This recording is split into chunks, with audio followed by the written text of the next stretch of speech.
my name is Jason Allen. I'd like to discuss Grace Lee Boggs and her methods of change.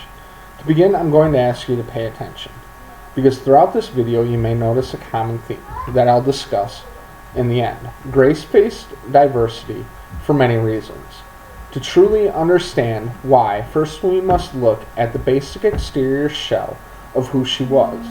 She was an Asian female with a PhD who married an African American male during a time frame where interracial marriages were not popular. She was a Marxist who was part of the Black Rights Movement.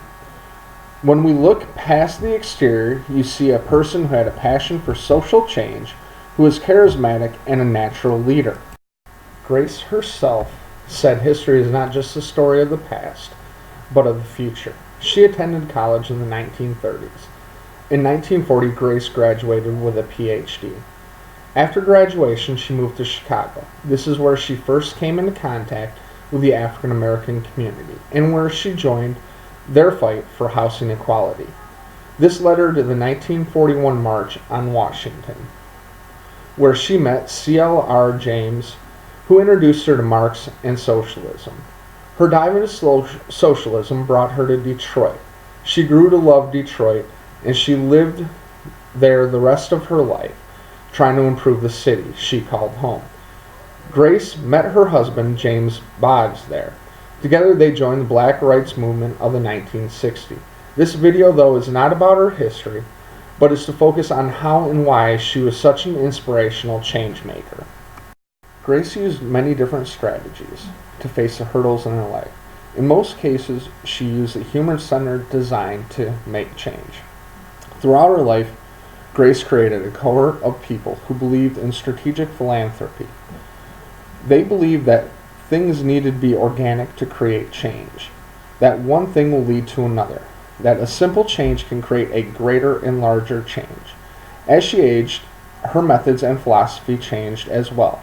In the beginning, she believed that revolution was evolution on a grander scale.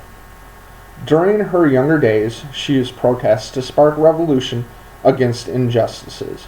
Grace also said evolution is not linear, meaning it's not a straightforward process to change. Sometimes one needs to step to the side or back to keep evolution moving.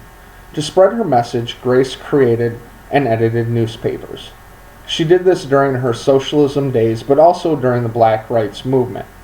As she aged and her love for the city grew, she focused on Detroit and its youth. The last great project she created was another human-centered design to focus on the wicked problems that existed in Detroit. This is when she created Detroit Summer, where she urged youth to transform themselves in order to transform society.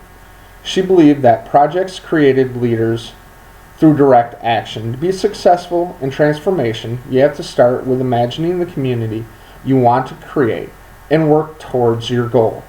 You must focus on how to be part of the new and not be stuck in the old. In the beginning, I asked you to look for a theme throughout this video. Did you catch the theme? It shouldn't have been hard. I kept changing my outfit, and of course to show love for the D. It was the city that Grace grew to love and cherish. The real question, though, is why? Why use clothing change as a representation of Grace Lee Boggs? Grace was a devout reader of Hegel and believed that ideas are not fixed but are ever-changing. If they are fixed, they are dead and no longer useful. With that, she believed that if we want to change society, we must start by changing ourselves. She believed that changing yourself is more honorable than not changing at all. To end, I will leave you with one last thought. This quote by Grace stuck with me because it has true meaning behind it. We are the leaders we are looking for.